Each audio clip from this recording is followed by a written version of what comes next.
네, 안녕하세요, 여러분. 8월 29일 목요일 아침입니다. 보배경, 하나의 경 독송했더니 이제 6시 18분 되었습니다. 어제 우리가 그 자애경과 길상경, 두 개의 보호경 독송했고요. 오늘은 세 번째 보호경으로 보배경 독송했습니다. 보호주 또는 보호경이란 이름으로 분류가 되고 있는 경들 또는 개성들이 많이 있습니다만, 그 중에 대표적인 보호경을 세 개를 들자라고 하면, 자애경, 길상경, 그리고 오늘 독송한 보배경, 이 세 가지를 들 수 있겠습니다.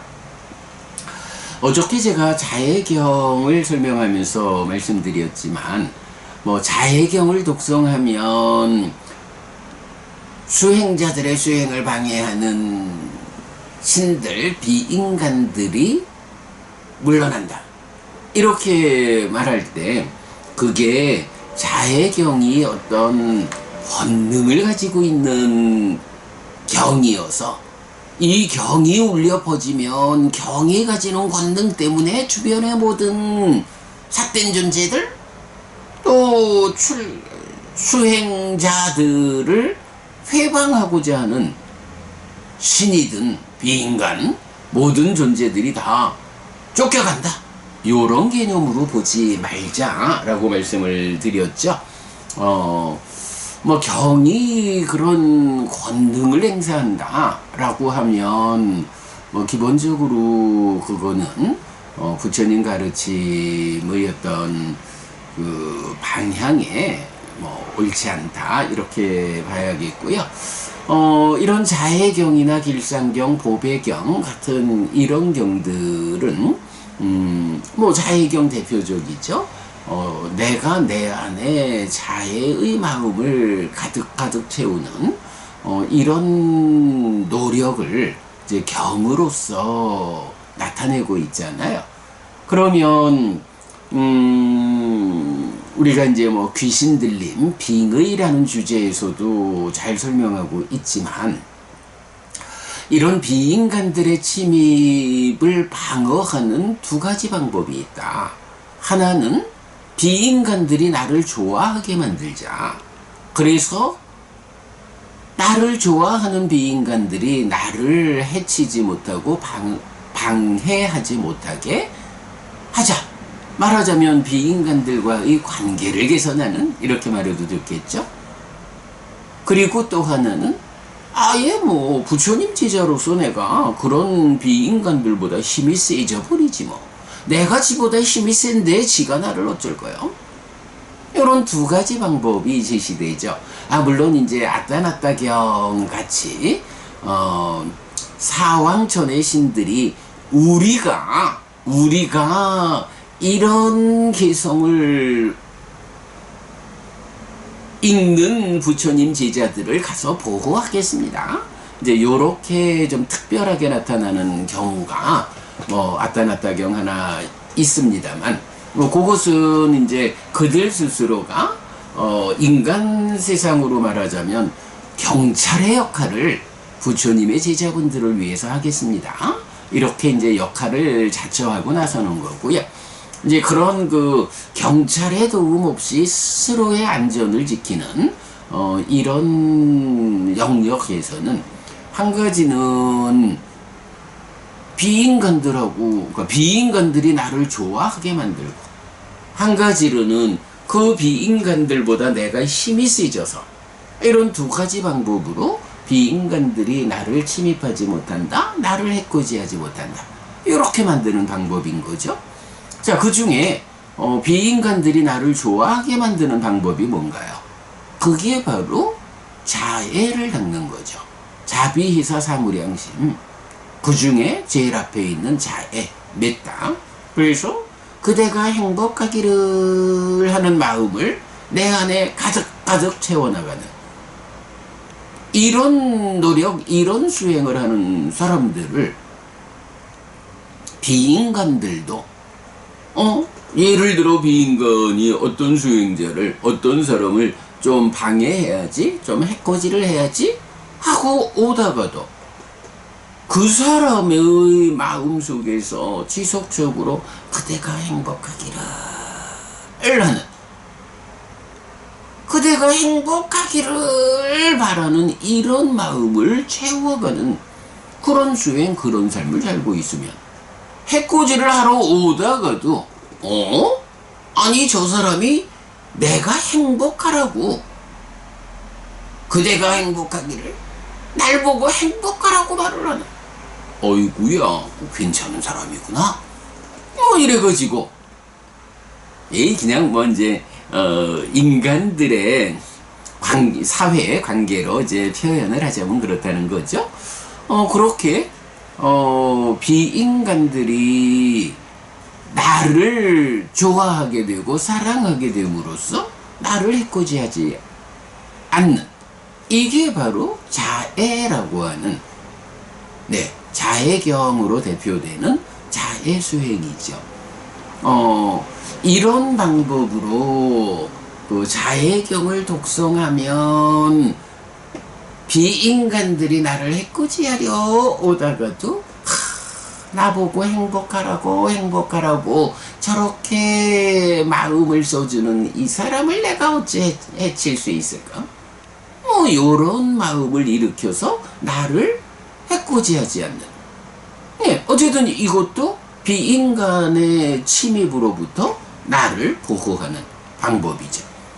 그런가 하면 또 한 가지는 이제 사념초 수행을 하는 거죠. 사념초 수행을 해서 사띠 해가지고 눈뜬 삶.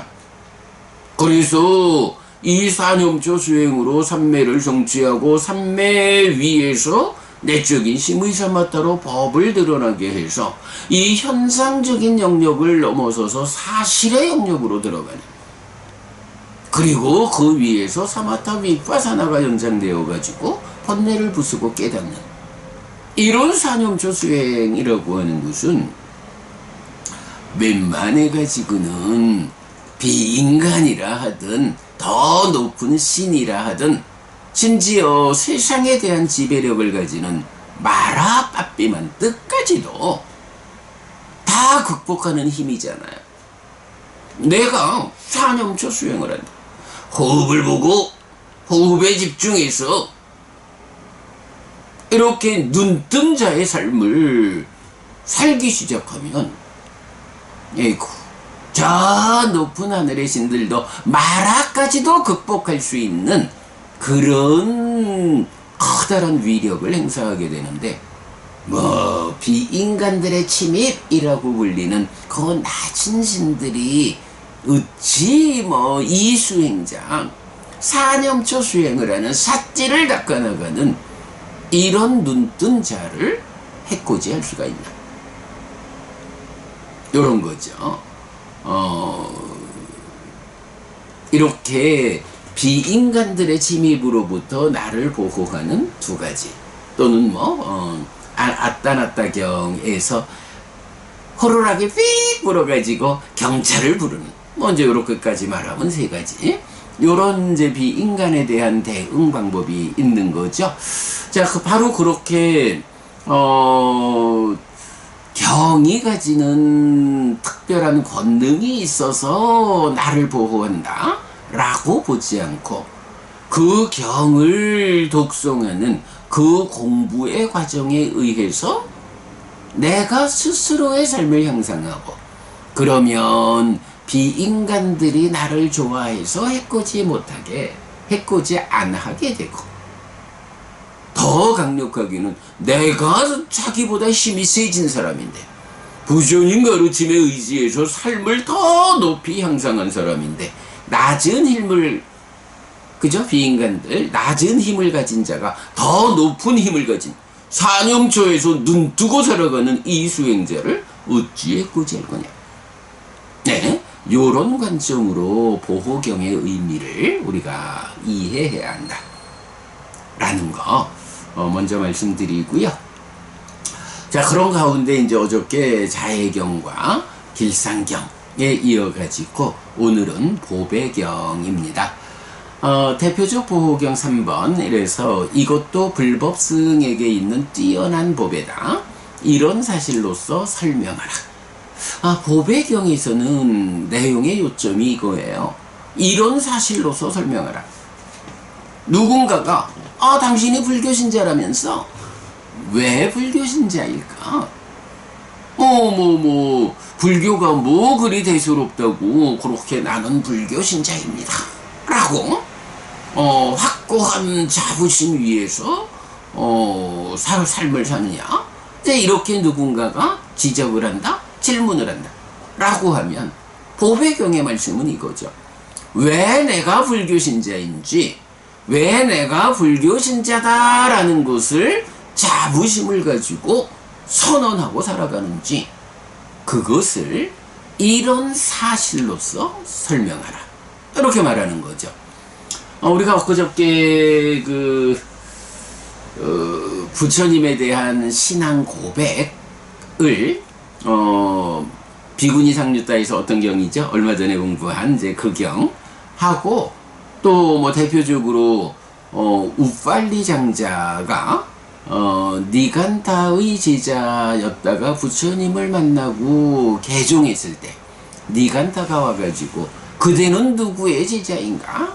라고 할 때 이제 우팔리 장자가 부처님은 이런 분입니다 라고 찬탄하고 그 찬탄의 마디마디마다 세존은 나의 스승이시고 나는 그분 세존의 제자입니다 라고 자기의 신앙 고백을 하고 있는데, 말하자면 불교 신자의 신앙 고백의 정형된 틀을 보여주는 것, 이것이 보배경이다 라고 말할 수 있죠. 이것도 불법승에게 있는 뛰어난 법에다 이런 사실로서 설명하라. 그러니까 왜 내가 불교 신자냐? 불법승 3보에 대한 믿음, 불법승 3보에 대한 감사, 이것이 내가 불교 신자인 이유인데, 그러면 그 불법승 3보에게는 어떤 보배로움이 있어서 내가 불법승 3보에 대한 이런 믿음을 확고히 하는가 라는 데 대해서 부처님이 불법승 3보에 있는 뛰어난 보배가 이거요 라고 이런 사실로서 그 부분을 설명하라 라고 말씀하시는 이제 그 내용이 되는 거죠. 자, 그래서 보면 이제 경의 마지막에 가가지고 신과 인간의 예배를 받는 열에 부처님을 우리는 공경합니다 라고 설명하라.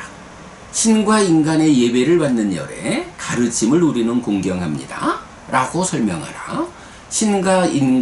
신과 인간의 예배를 받는 열에 성자들을 우리는 공경합니다 라고 설명하라 라고 해서 기준은 무엇냐 하면 열에 우리 부처님이 있다고요. 우리 부처님이 중심에 딱 있어요.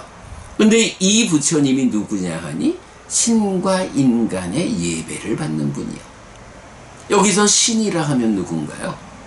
낮게는 욕계 육천의 가장 아래, 인간보다 가장 높은, 인간 바로 위의 자리, 사왕천의 신들부터, 보통 요 사왕천의 신들을 비인간 이렇게 많이 부르죠. 요 사왕천의 신들 비인간으로부터 시작해가지고 이 신들이 단계로 높은 하늘의 삶을 살죠. 그래서 비상비비상처라고 하는 중생 세상의 끝까지를 신들이 살아가고 있잖아요.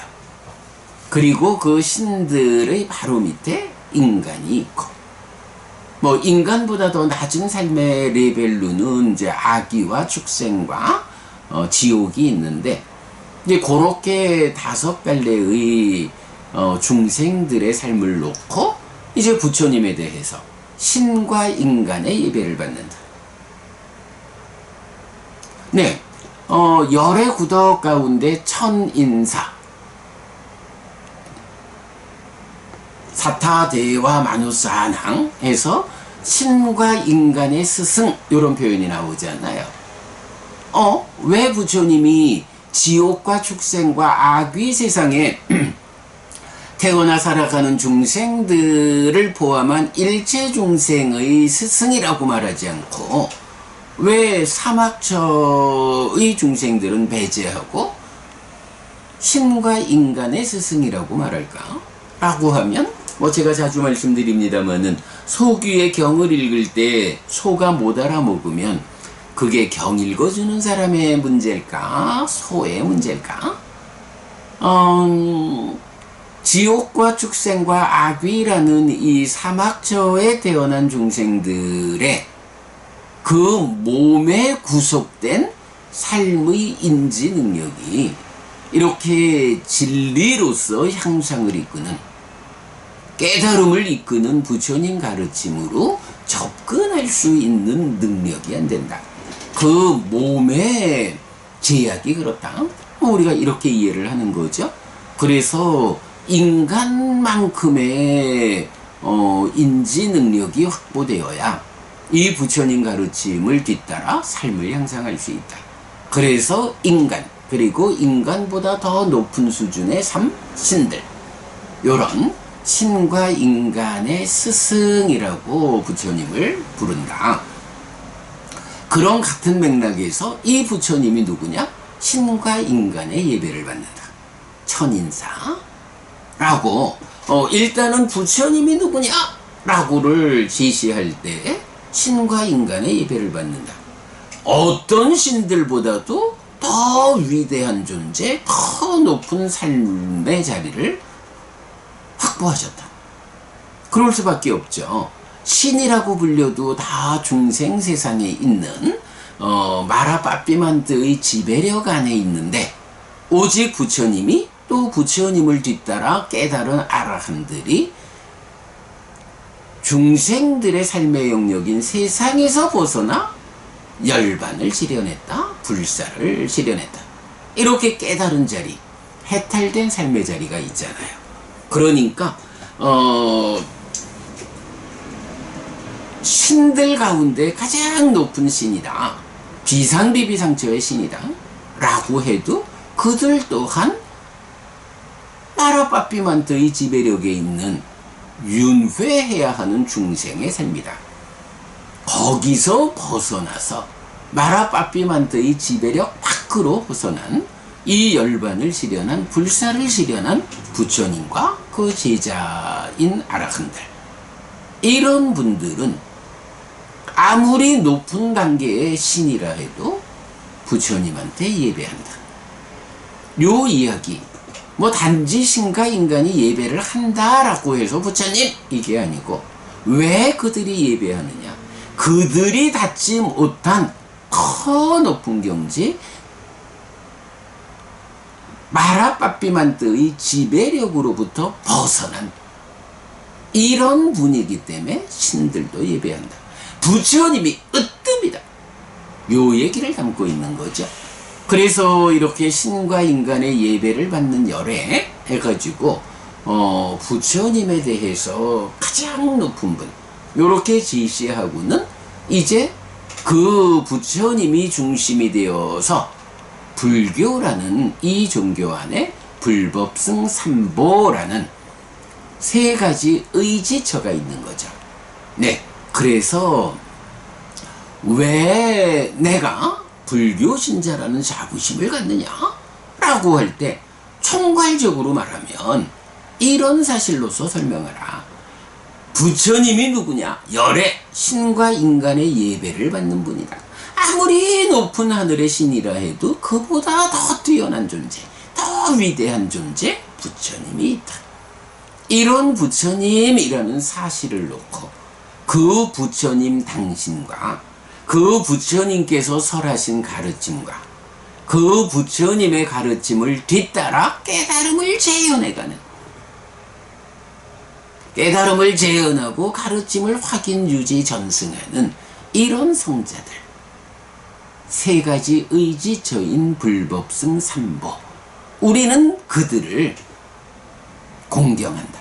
요렇게 설명하면 왜 불교 신자라고 그렇게 자부심을 가지고 선언하느냐라는 질문에 대한 포괄적인 답이다. 이렇게 말하는 거죠. 이 그러니까 보배경에서는 아무튼 이 부분을 보는 게 가장 중요한 것 같아요. 왜 내가 불교 신자로서의 자부심을 가지고 확고한 믿음을 행사하느냐. 바로 사실의 관점에서 볼 때 불법성이라고 하는 이 세 가지 의지처가 이런 뛰어난 보배이기 때문이다. 그 근본에는 신과 인간의 예배를 받는 분, 가장 뛰어난 위대한 분, 열애, 그의 깨달음이 있다. 네, 이렇게 말하는 개념. 네, 그렇게 기준을 잡으면서 이제 11가지인가요? 이렇게 이제 사실됨을 설명하고 있는데, 이제 나머지 부분은 우리 초기 불교 101번문에서 살펴보도록 하겠습니다. 보배경, 삼보공경의 이유, 신들에게 보호를 지시함. 그래서 작년 7월 29일 날 공부했는데요. 신들에게 자애의 마음을 가지고 인간들을 보호하라는 지시로부터 보배경은 시작됩니다. 인간들이 그들을 위해 헌공하기 때문인데, 배운 사람의 행위경이 말하는 5가지 헌공 가운데 신을 위한 헌공, 대와따 발링입니다.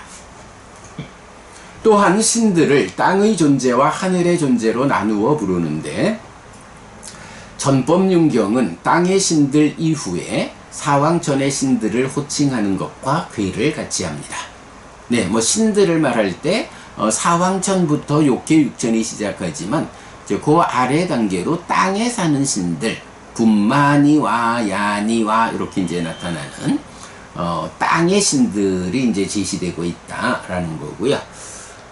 경은 신과 인간의 예배를 받는 열애, 부처님 가르침 성자들을 우리는 공경합니다 라고 설명하는데, 삼보에 귀의하고 공경하는 이유를 묻는 사람들에게 이렇게 대답하라는 가르침입니다. 경은 다시 부처님의 보배스러움을 3가지로, 가르침의 보배스러움을 2가지로, 성자들의 보배스러움을 7가지로 설명합니다. 이때 부처님의 보배스러움은 견줄 것이 아무것도 없다는 점 외에 법을 설한 것을 2가지로 말하는데, 부처님의 역할을 드러내준다고 하겠습니다. 자, 부처님의 역할 뭔가요? 법을 설하고 범행을 드러내는 것. 부처님의 역할이죠. 그 앞에 부처님의 보배스러움은 견줄 것이 아무도 없다. 이 표현이 뭔가요? 방금 말씀드렸던 아무도 부처님과 견줄 만큼 훌륭하지 못해. 그러니까 신과 인간들이 부처님께 내가 부처님 당신하고 한번 견뎌볼 거야? 이렇게 대들지 못하고 부처님께 예배를 한다. 이런 의미가 되겠죠. 이렇게 견줄 것이 아무것도 없다는 점을 말하고, 그거 말고는 법을 설했다라는 2가지에서 부처님은 보배스럽다라는 거고요. 그 다음에 가르침의 보배스러움은 2가지 모두 삼매와 연관해서 말하고 있는데, 이런 점에서 삼매 없는 깨달음은 있을 수 없다는 것을 알 수 있습니다 했어요. 부처님의 깨달음, 그래서 그 깨달음을 가르침으로 설하죠. 이럴 때 가르침의 보배스러움이 2가지로 나오는데 모두 삼매와 연관해서 나오고 있다.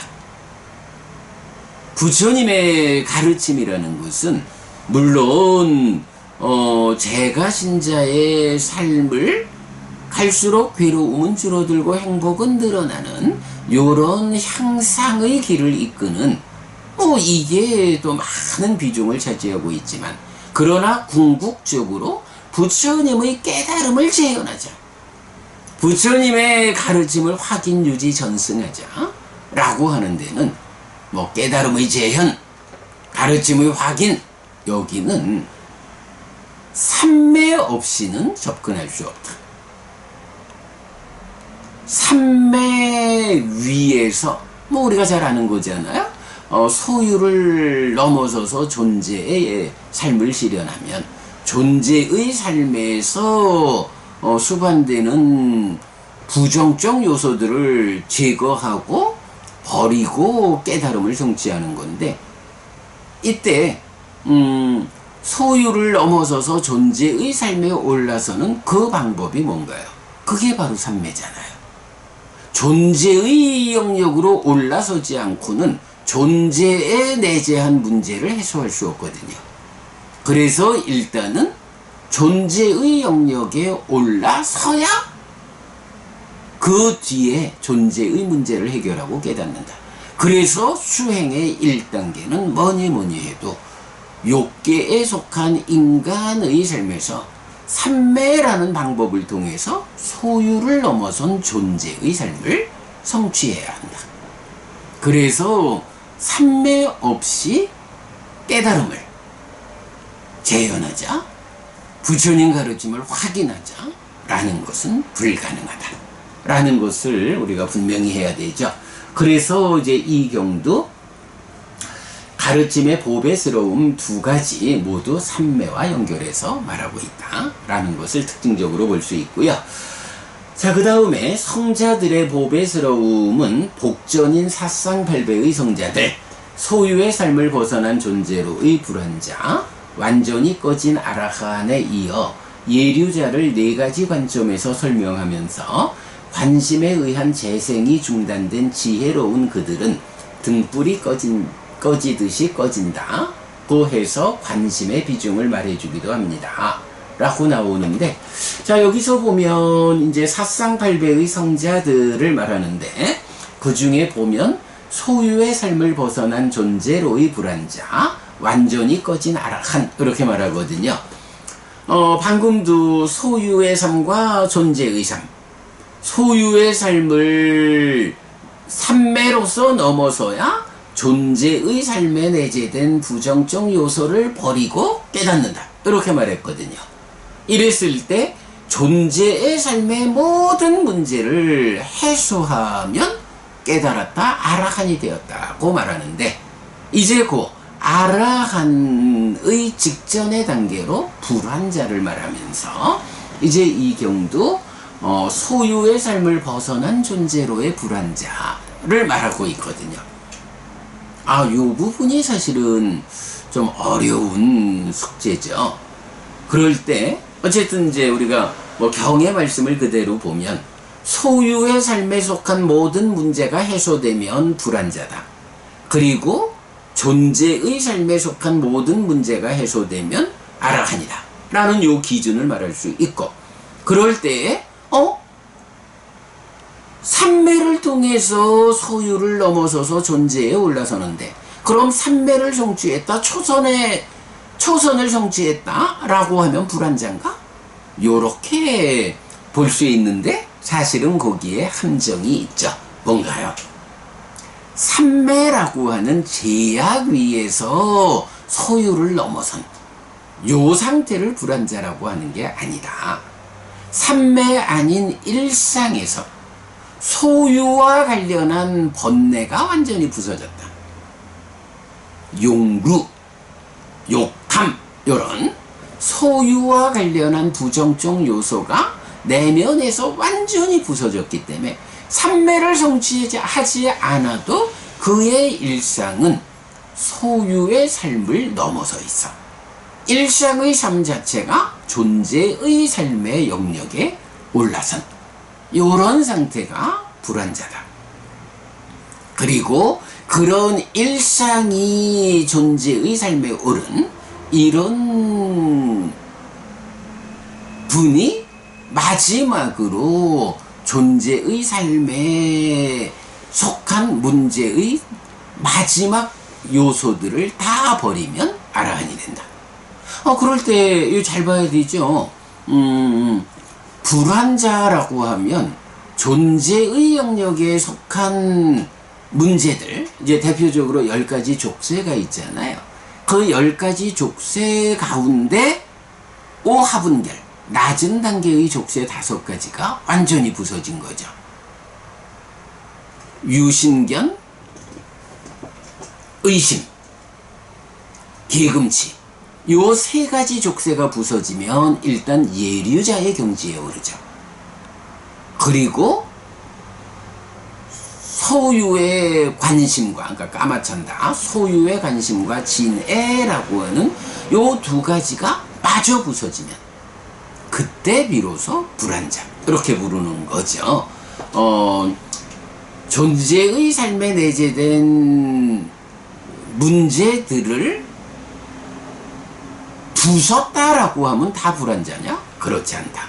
이렇게 5가지 낮은 단계의 족쇄로 분류되는 이만큼을 다 부숴내야 이런 상태가 일상이 소유로부터 벗어난 존재의 삶이다. 그가 불안자다. 그 과정에는 3가지를 부순 예류자, 3가지가 부서진 상태에서 탐진치가 옅어진 일례전, 그리고 소유의 관심과 진해가 마저 부서진 불안자, 요렇게 존재의 삶에서의 내적인 문제들의 해소 상태, 요런 것을 이제 볼 수가 있죠.